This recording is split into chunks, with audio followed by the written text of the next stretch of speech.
Fala galera, bom dia para todos vocês, sejam bem-vindos a mais uma live aqui de Moonstock Insights.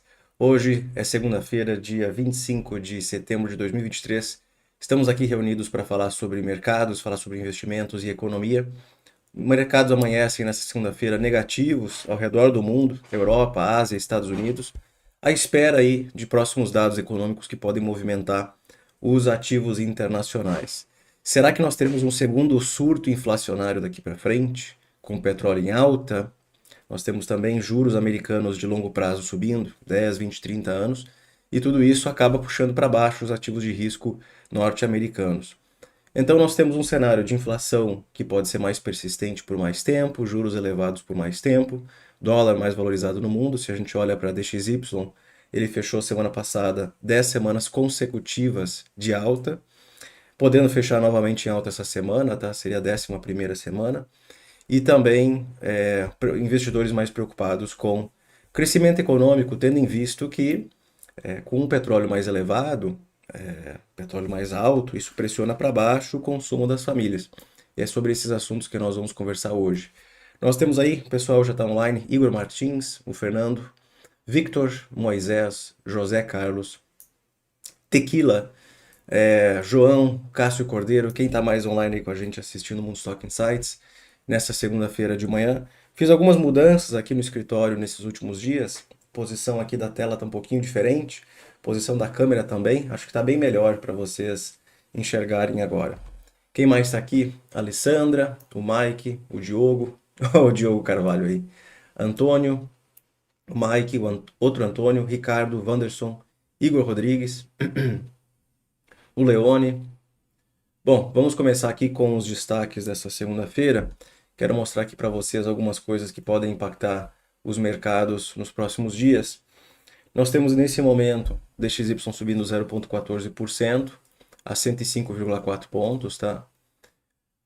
Commodities em grande parte em queda nessa segunda, depois que algumas notícias saíram da China mostrando que a Evergrande abandonou o plano de reestruturação de 35 bilhões de dólares, tá?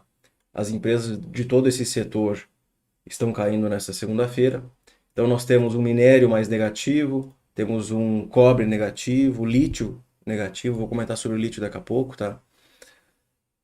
Mercados asiáticos em grande maioria negativo, europeu também, tá acelerando a queda para mais ou menos 1%. Aqui nós temos o DAX na Alemanha menos 1%, Eurostoxx menos 1,11%. Nos Estados Unidos também pressionando um pouco mais agora, tá? Se a gente olhar aqui, S&P 500 está praticamente na mínima do dia, ok? Então, S&P 500 na mínima do dia, Nasdaq também, ó, perdeu esse suporte na semana passada, ok? Chamo bastante atenção disso para vocês.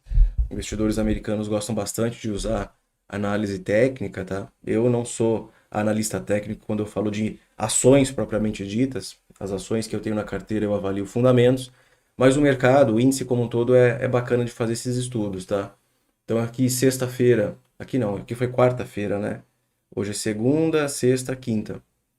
O mercado quinta-feira estressou bastante. Sexta ficou aquela indefinição.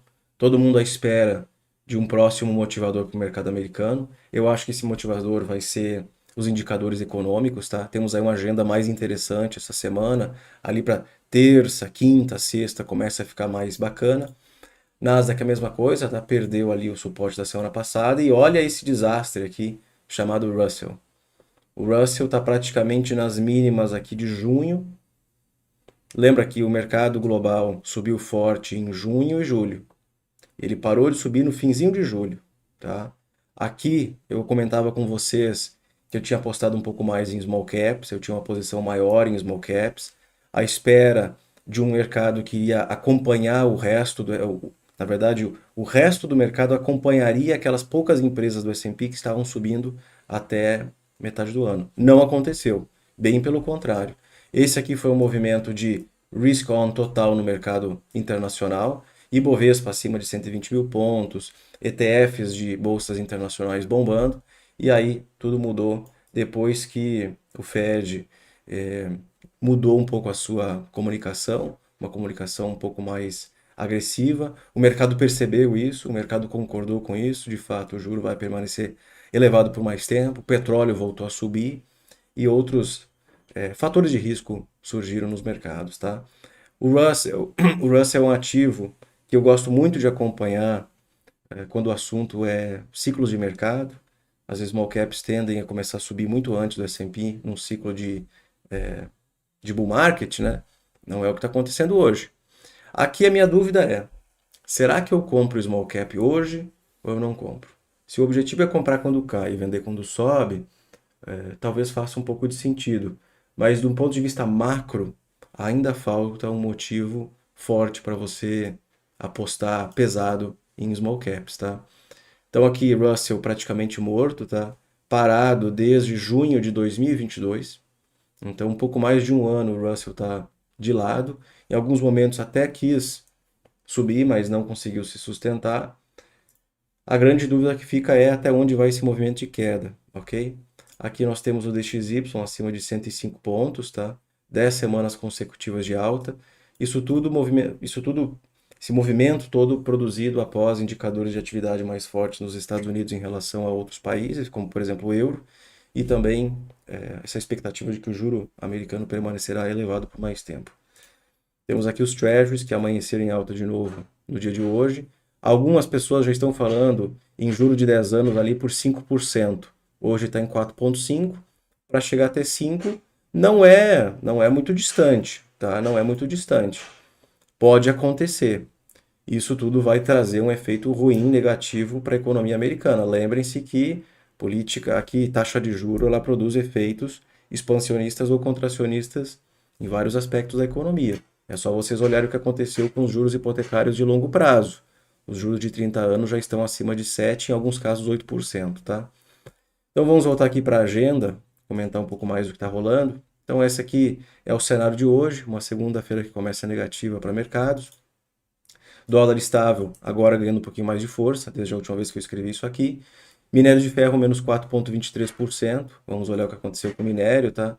Notícias vindas da Evergrande e também da China. Semana passada estava acima de 120 dólares. Eu continuo dizendo para vocês que eu acho o minério acima de 120 caro do ponto de vista macro, porque as notícias vindas da China não são tão positivas assim. Claro que esse movimento aqui aconteceu após vendas no varejo, produção industrial, taxa de desemprego melhores que o esperado. De fato, esses dados vieram melhores, mas ainda acho que os problemas chineses são estruturais e devem permanecer assim por algum tempo, ok? Cobre praticamente de lado, ó, caiu 0,30%. O que mais? Queria comentar do lítio, tá? Faz tempo que eu não falo de lítio para vocês. Aqui nós temos os futuros do lítio. De fato, é mais complicado de acompanhar esse mercado, tá? Mas o lítio está nos menores patamares desde 2021. Quando nós olhamos para as empresas que atuam nesse setor, por que eu estou falando de lítio agora? Que faz tempo que eu não falo de lítio, né? Eu até comentava aqui para vocês no início desse ano que eu me interessava muito por esse setor. Acredito que ainda me interesso, tá?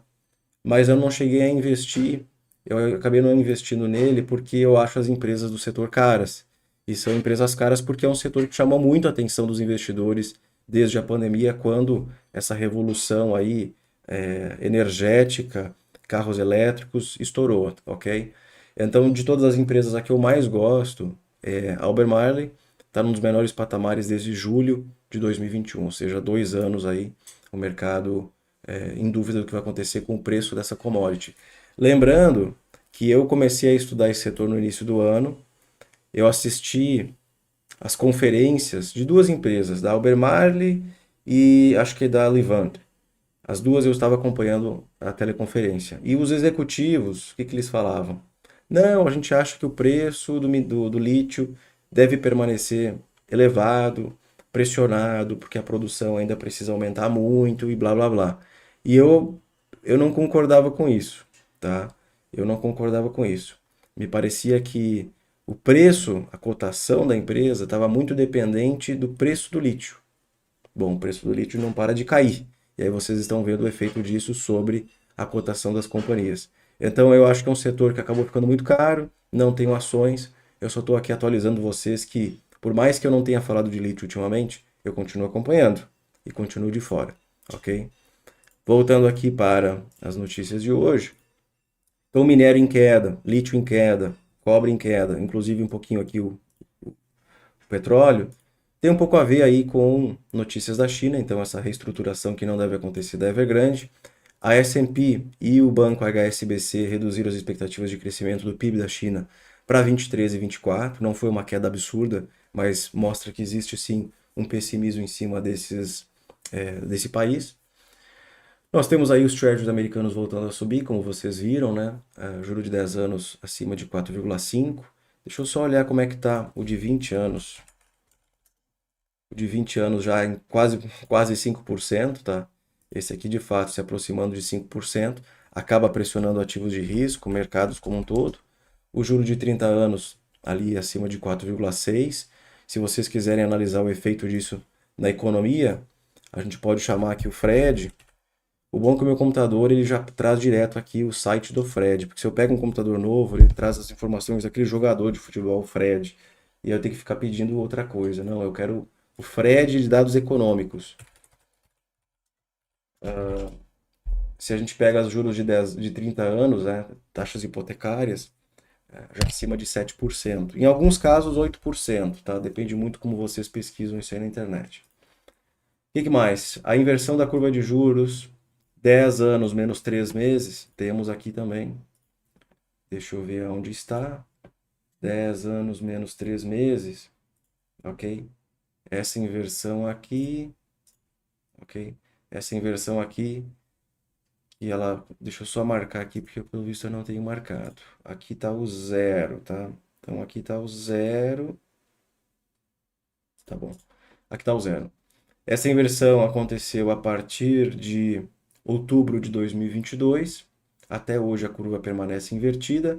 É a maior inversão da curva em tempo da história. Maior que qualquer momento aqui desde a década de 50. Eu acho que eles adicionaram histórico aqui, porque antes travava mais ou menos até aqui esses dados. Eu acho que eles adicionaram mais histórico para o indicador. Então aqui tivemos uma grande inversão da curva, década de 80 também. A de 2022 e 23 é a maior da história em tempo, tá? Estamos falando de mais de 216 dias de inversão. O que isso quer dizer em termos práticos, né? A inversão da curva nada mais é do que uma forma de você avaliar a,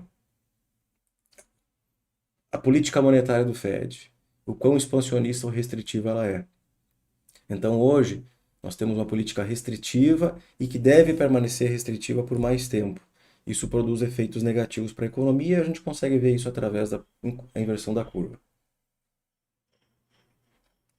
Eu acho que de tudo que eu falar aqui para vocês, o mais interessante é isso aqui, ó. Nós temos aí, para o final desse ano, a expectativa de que o excesso de poupança dos consumidores americanos, das famílias americanas, deve acabar. Aquele excesso de poupança que foi conseguido lá na pandemia, com a impressão de moeda e principalmente com a transferência de renda feita pelas políticas fiscais do governo Trump e Biden. Então, houve uma expansão fiscal muito grande, monetária também. Temos famílias que desde então possuem mais ativos do que no passado e, eventualmente, esse excesso de poupança deve acabar. Os estudos aí variam entre terceiro tri, que é agora, ou quarto trimestre, que aí é daqui a alguns meses. No caso, o mês que vem, né?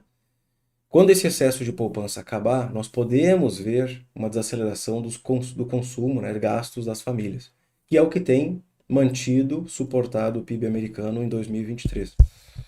Bom, além de você ter o fim desse excesso de poupança, que deve deprimir, em parte, o consumo, temos também agora petróleo subindo. Ah, mas o Igor falou que o petróleo não é muito importante da gente acompanhar, porque ele não impacta o núcleo da inflação americana. Perfeito. No curto prazo não vai impactar. A inflação pode subir e cair muito rápido a depender da variação da volatilidade do petróleo. Claro que com o tempo, e dependendo da intensidade da variação do petróleo, o petróleo vai impactar o core, o núcleo da inflação. Assim como aconteceu no ano passado. Perfeito. Mas eu quero comentar aqui com vocês o efeito cumulativo, cumulativo não, seria o somatório de dois efeitos ruins para o crescimento americano, para o consumo das famílias, que é o fim da poupança, o excesso de poupança, com a alta do preço do petróleo. Que os economistas, e eu me coloco dentro dessa caixinha, quando a gente avalia indicadores econômicos, dá para sempre excluir petróleo, dá para sempre excluir, por exemplo, tem vendas do varejo, tem o núcleo das vendas do varejo, existe o núcleo do núcleo das vendas do varejo. Dá para sempre modificar os dados da forma como a gente quiser.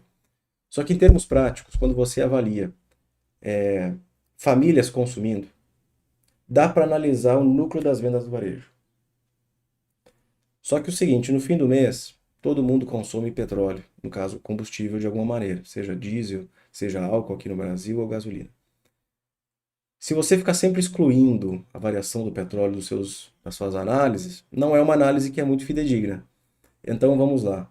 Qual deve ser o efeito negativo sobre o consumo das famílias quando essa poupança acabar e o petróleo continuar subindo? Porque no fim do mês eu tenho lá US$ 5.000 de renda. Eu gasto US$ 1.000 em combustível, os outros 4.000 para viver. Se o petróleo continuar subindo, eu vou gastar US$ 1.500, US$ 1.200 em combustível e vai pressionar o resto do que eu tenho disposto para consumir. Lembrando que desses US$ 5.000 de renda, que é um exemplo aqui hipotético, ainda tem a questão dos juros longos subindo, isso encarece hipotecas, isso encarece o custo de vida do americano, isso encarece o financiamento de automóveis, por exemplo, que em alguns casos já chega a 2 dígitos, ok? Isso encarece o custo de vida e isso deprime consumo, muito semelhante ao que aconteceu lá em 2008. No caso, os anos anteriores a 2008. O Banco Central americano subiu a taxa de juro para dar uma desacelerada no mercado imobiliário que estava maluco naquela época, como vocês já viram nos filmes, né? Por exemplo, A Grande Aposta. Mercado imobiliário é maluquice, as pessoas tinham 3, 4, 5 casas, compravam essas casas e depois revendiam a um preço mais alto, correto? Ganhavam ali na, na compra e na venda, né? No caso, a gente chama isso de. Como é que é o nome mesmo? Flipar, né? Na flipagem. Beleza. O Banco Central subiu a taxa de juros, isso encareceu demais o custo das hipotecas, o pessoal começou a vender e aí deu no que deu. A diferença de 2008 para hoje é que grande parte das hipotecas já compradas, né, já contraídas, elas possuem uma taxa pré-fixada. Não é mais o subprime como era na época. E há taxas que são muito baixas hoje. Por isso que a economia está se demorando um pouco mais para sentir os efeitos da política monetária. Falando de agenda. Hoje, apenas o discurso do Kashkari, que é membro do Fed. Não sei se o mercado vai acompanhar. Eu, pessoalmente, não vou acompanhar. Terça-feira começa a ficar mais interessante. Temos a ata do Copom, para entender um pouco melhor o que foi discutido na última reunião na semana passada. IPCA 15 no Brasil pode mexer mercados, tá? O mercado brasileiro pode mexer a depender desse dado. Indicadores do mercado de trabalho americano, então, desculpa, mercado imobiliário. Licenças de construção, o índice de preço dos imóveis americanos, S&P Case-Shiller, confiança do consumidor norte-americano, vendas de casas novas e também o discurso da Bowman, tá? Quarta-feira, a única coisa que temos é pedidos de bens duráveis. Quinta-feira, IGPM, pedidos iniciais por seguro-desemprego nos Estados Unidos. Segunda prévia do PIB do segundo trimestre americano, tá? Eu vou acompanhar com os membros ao vivo de manhã. Então, se você quer saber como se analisa o PIB dos Estados Unidos, assine aí a comunidade de membros. Nós estaremos às 9h15 aqui reunidos para acompanhar a divulgação desse dado e dissecar o que tem de importante lá dentro. Pergunta que fica: famílias americanas estão ainda consumindo nos ritmos vistos desde o início do ano ou não? Nós conseguimos ver esse dado lá dentro. O governo americano continua estimulando a economia ou não? Conseguimos ver isso lá dentro. A formação bruta de capital fixo, como é que anda? As empresas estão investindo mais ou não? Enfim, nós vamos descobrir na quinta de manhã. Vendas pendentes de moradias, também discurso do Cook. Powell e Kajed. Não sei que discurso é esse do Powell, tá? Vocês já vão perguntar, eu ainda não sei. Eu nem sabia que ia ter discurso dele. Provavelmente eu não vou acompanhar. Vai depender que discurso é esse e aonde é, tá? Se for aquele discurso no Senado, no Congresso, esquece, que aquilo lá é uma balela só. Se for um outro discurso mais interessante, eu devo fazer a tradução para vocês, tá? Sexta-feira tem feriado na China, que não quer dizer muita coisa. Prévia do CPI na zona do euro. Dados fiscais do Brasil, relação dívida-PIB, muito importante acompanhar, tá? Taxa de desemprego brasileira também. A última vez eu acho que estava em 7,9%. Vamos ver aqui. Eu acho que era 7,9%. 7,9%. Mesma taxa desde dezembro do ano passado, tá? Oscilando ali entre 7,9% e 8,2%. Muito bom. Se continuar caindo, excelente para a economia, só que deve dificultar um pouquinho o trabalho do Bacen para controlar a inflação, tá? Inflação norte-americana, então PCE na sexta-feira, nós vamos acompanhar ao vivo. Sai aqui sempre às 9h30, tá? PMI de Chicago, expectativa de inflação e confiança do consumidor da Universidade de Michigan para os Estados Unidos também. Discurso do Williams e também o PMI da China que sai a partir das 10h30. Não vou acompanhar e provavelmente vocês também não, porque é na sexta-feira, né? Acompanhar mercado depois das 10h30 numa sexta-feira é complicado. Enfim. Então seria isso, tá? É uma semana que fica mais interessante do ponto de vista macro. Digo para vocês que é muito legal de acompanhar os indicadores desses próximos dias para entender como o mercado pode reagir. Mas o grande resumo aqui da jogada da semana é juro, petróleo, DXY. Juro, petróleo, DXY e inflação. Nós ainda não temos o CPI norte-americano para ser divulgado nessa semana, só agora no mês de outubro, referente a setembro. Mas sexta-feira tem PCE, né? PCE pode mexer um pouquinho o mercado. O que vocês têm de perguntas aí pra gente? Aqui temos algumas coisas saindo da China, tá? As empresas desse setor imobiliário despencando de novo. Aqui nós temos uma notícia que eu não vou ler para vocês, vou deixar vocês lerem, tá? Porque depois vão me chamar de várias coisas aí nas redes sociais. Então aqui decisão do STF, papapá, podem ler aí, sintam-se à vontade, ok? Mas o mercado amanhece negativo nessa segunda-feira, tá? Essa seria a grande notícia para vocês. Igor, chegou a verificar o Boletim Focus de hoje? Sim, eu vi e não tem nada de interessante lá. Tá tudo igual. Não mudou quase nada as estimativas desde a semana passada. Deixa eu olhar aqui mais alguma coisa no mercado. Então, a minha câmera semana passada, depois de meia hora, né? Ela gosta de desligar depois de meia hora. Ela parou. Nunca mais desligou. Aí eu mudei o meu setup aqui, né? Mudei o setup. Tá diferente. A bichinha agora desliga de novo depois de meia hora. Eu não entendo. Tecnologia é complicado, né? Tecnologia é. Ainda bem que eu não atuo nesse setor aí.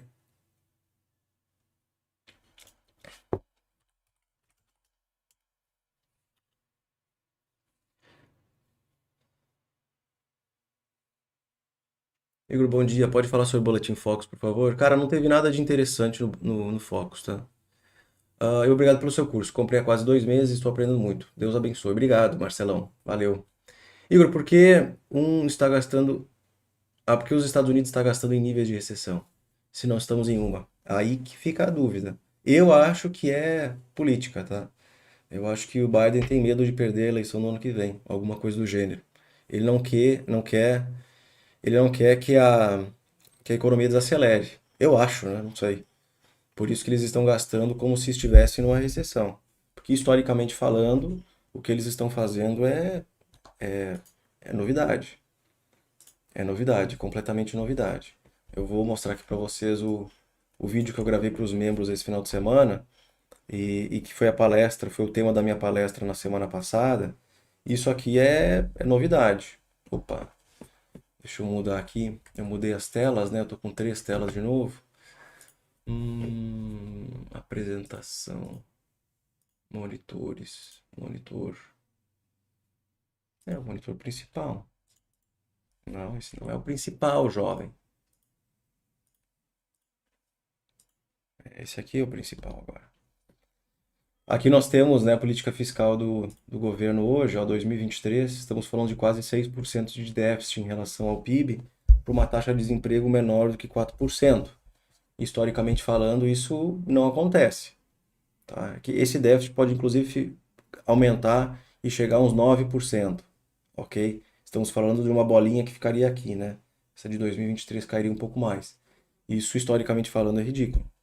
Vocês conseguem ver aqui a relação entre déficit e desemprego. Quanto maior o desemprego, maior o déficit. Tá, mas para que ter um déficit tão grande em 23 se o desemprego está tão baixo? Essa é a grande pergunta que fica. Eu acho que é política. Política, política, política. Tá? Isso aqui é o que nós temos que acompanhar nos próximos dias, tá? Esse juro de 10 anos. Esse juro de 10 anos aí. O bichinho não para. Tá? Relação entre S&P 500 e Russell não para de piorar. Não para de piorar. Temos aí a posição mais sobrecomprada em S&P ou sobrevendida em Russell desde aí 2001, tá? Indicando que o mercado não está nem aí para o Russell. O mercado se interessa mesmo é por S&P 500, empresas grandes, tecnologia. O Russell é que se, né? Ninguém quer Russell por hoje não. Quando isso aqui inverter, eu estarei pesado em Russell. Pesado, pesado, pesado. Estarei pesado em Russell. Mas por enquanto parece que não é o momento, né?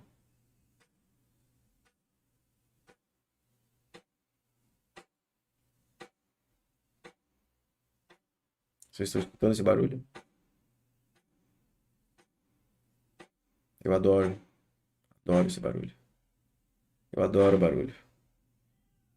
Adoro barulho. Estou prestes a me mudar. Onde vocês querem que eu more? Onde eu deveria ir?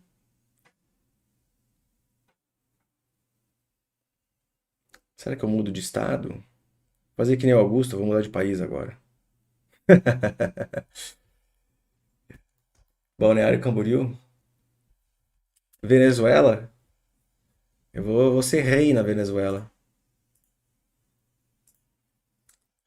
Pra casa do Augusto? É, mas ele vai embora de lá, eu vou morar na casa dele então. Cara, olha esse Russell. Na mínima do dia, não para de cair o bichinho. Ele tá caindo há quantos dias consecutivos? Um, dois, três, quatro, cinco, seis, sete. Sete ou oito. Aqui, tá. Veio pra Rondônia. Volta pra Boston. Não, construção não, tô fora. Nunca mais na minha vida. Igor, por onde você compra Russell? Perguntou o João. O João é membro. Dá uma olhadinha nos vídeos que eu tenho ali, na comunidade de membros, tá? Porque eu falo sobre. Eu não compro Russell. Eu não tenho Russell na carteira. O que eu tenho é uma ETF de small caps de valor. Dá uma olhadinha porque eu já fiz vídeo sobre esse assunto, tá? Deixa eu mostrar aqui para vocês.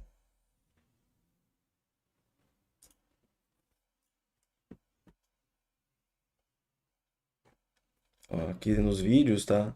Aqui nós temos, bom, aqui tá a entrada aqui do meu YouTube. Aqui tem os Moonstock Insights, aqui tem os vídeos abertos. Aqui nós temos coisa para membros. São três filas aqui de vídeos para membros. Aqui são vídeos educacionais, aqui são vídeos sobre investimentos e aqui são vídeos, né, sobre economia. Eu devo ter aqui, ó, o novo ciclo das small caps. Eu publiquei há 2 meses atrás, na expectativa de que as small caps iam bombar, não aconteceu. Então eu comprei small caps, depois vendi metade. Então aqui eu falo um pouco sobre small caps, tá? Nesse vídeo aqui. O novo ciclo das small caps. Olha o jovem aí, ó. Aí eu compartilho a minha carteira com vocês. Ok? Vamos ver o mercadinho brasileiro aqui. Cara, esse índice futuro, tá? Esse índice futuro tá ali se segurando. Isso aqui é semanal, né? Essa tendência semanal é o que eu mais acompanho para o índice futuro. Isso aqui é a máxima histórica lá de 2021. Ele vem nessa tendência de queda desde então. Uma, duas, três, quatro, cinco, 6 semanas de lado. 6 semanas de lado. Aí os seguidores me pedindo, Igor, fala alguma coisa inteligente pra gente. O que que você tá comprando? O que que você tá vendendo? Não tô fazendo nada. Eu comprei renda fixa hoje. Eu fiz um aporte hoje e eu comprei renda fixa. Muito intrigante. Coisa super interessante. Arrasta pra cima. Renda fixa, né? Vou fazer o quê? Não tenho mais nada pra fazer.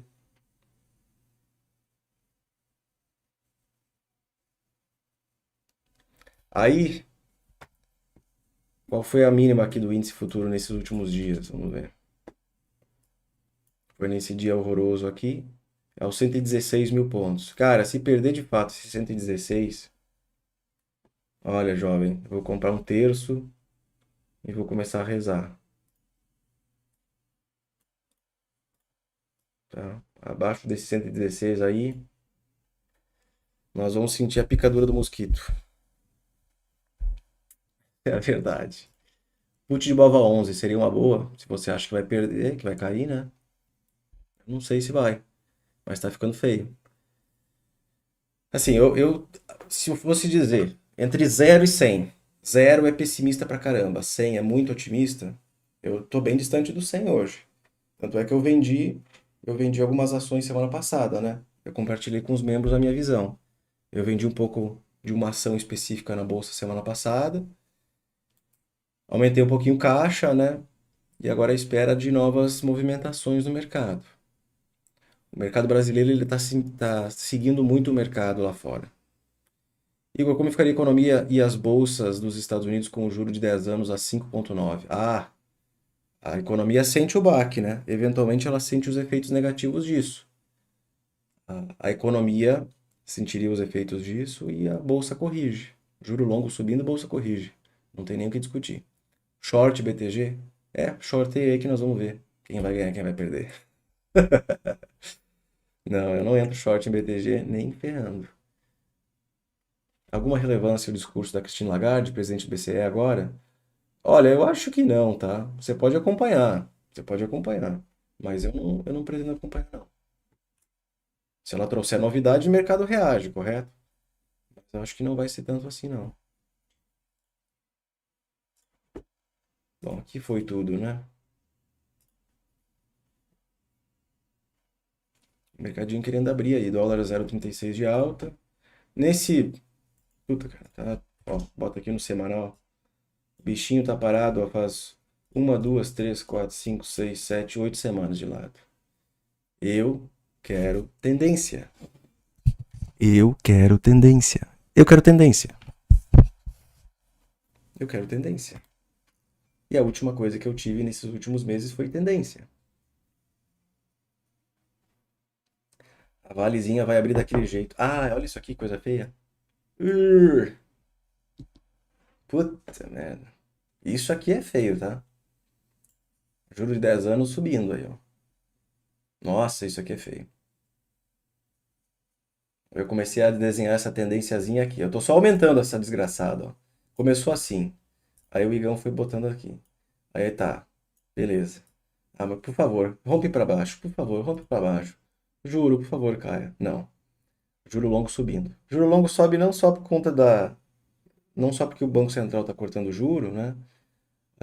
Mas também tem essa questão fiscal e o juro lá fora está subindo. Ponto final. O juro americano não para de subir. Isso está.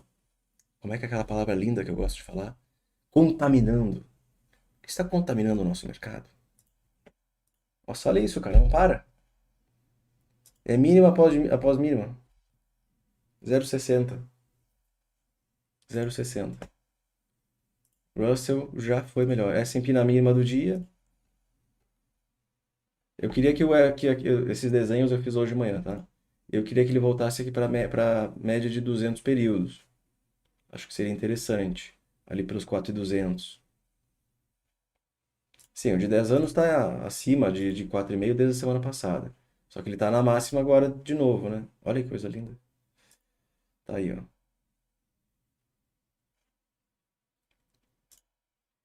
Tá subindo. Tá subindo. Eu vou deixar os desenhos aqui de propósito, tá? E aí nós vamos chegar na conclusão se eu acertei ou errei o que vai acontecer. Esse calde que vai chegar a 5% não é meu. Essa recomendação não, esse estudo não é meu. Eu vi por aí, pessoas falando que o juro de 10 anos pode chegar a 5%. Eu não gostaria que isso acontecesse. Porque a paulada pode ser forte, bem forte.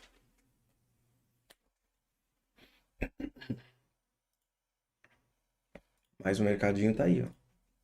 Mínima após mínima. Né? Não tem nada positivo, não. Só a Turquia. De novo. E hoje não tem nada, né? Não tem nada pra gente acompanhar. Ó, temos 330 pessoas aí online que estão acordando agora. 260 likes, galera, deixa o like aí, me ajuda bastante. E inscreva-se no canal para acompanhar aqui esse conteúdo que eu venho sempre trazendo aqui para vocês. Conteúdo que ultimamente está muito chato, que não tem nada acontecendo. Eu quero tendência, tô sem tendência, mas que em breve deve ficar mais interessante, tá? Nós dependemos do mercado. Eu dependo das emoções do mercado.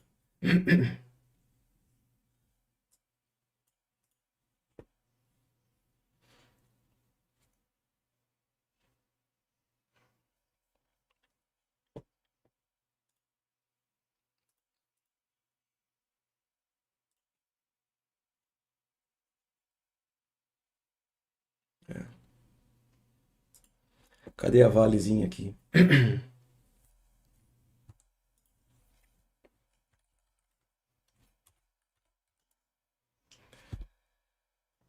1,40 de queda no pré-mercado?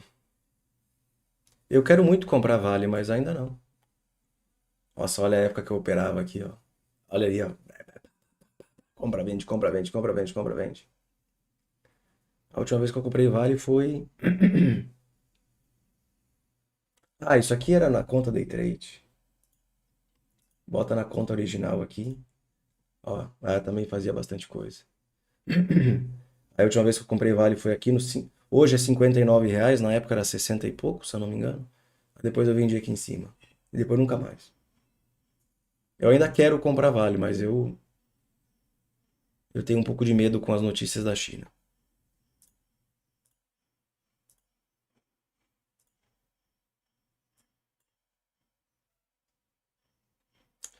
Isso aqui não tá legal não, tá?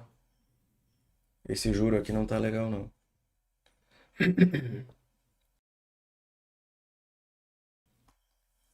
Pois é.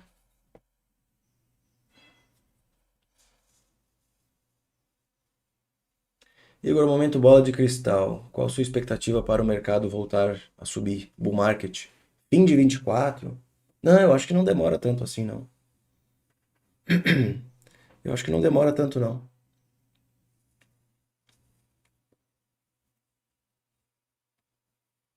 Deve ser em algum momento de 24. Alguma coisa muito relevante precisa acontecer. Tipo, a inflação precisa cair um monte. O Fed tem que vir com um discurso diferente. Ainda não temos motivo para isso, né?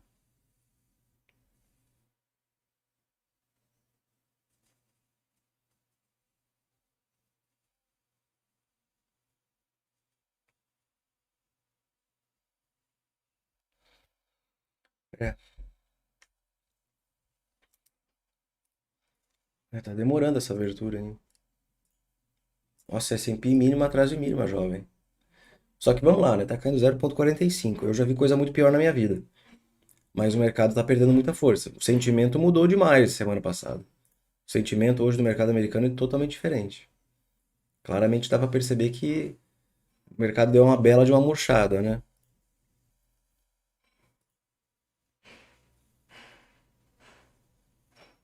Uma 4.300. Ele tá caindo quanto aqui dessa máxima? Caindo uns 6%, 6,5%. No ano ele tá subindo quanto ainda? Tá subindo 10. É, só que tá sendo puxado para aquela meia dúzia de coisas, né?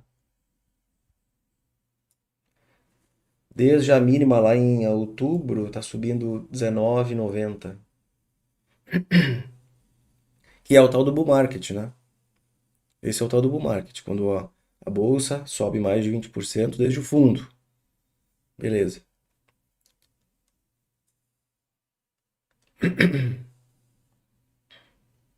Igor, TLT seria um bom momento para entrar? Olha, tá mais barato do que quando eu comprei, né? Meu preço médio é 106. Eu acho que tá ficando cada vez melhor, mas eu ainda não compro. Eu ainda não compro. Eu já vou comprar. Vai ser hoje.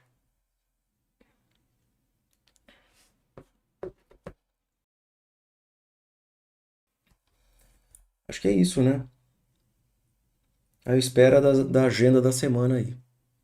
Chamo a atenção de vocês para sexta-feira, né? Quinta e sexta. Amanhã também é um pouquinho importante, mas quinta e sexta são os dias mais interessantes. Beleza? Só quero ver a abertura de vale aqui. Ah, menos 1, 1,7. Menos 2 agora. Ó, a doleta na máxima do dia.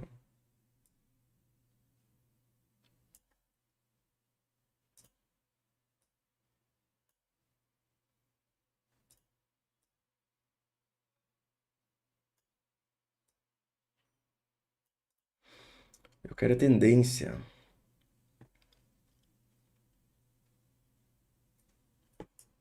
Feito. Galera, agradeço a participação de vocês, tá? Nós nos vemos novamente ao longo dessa semana.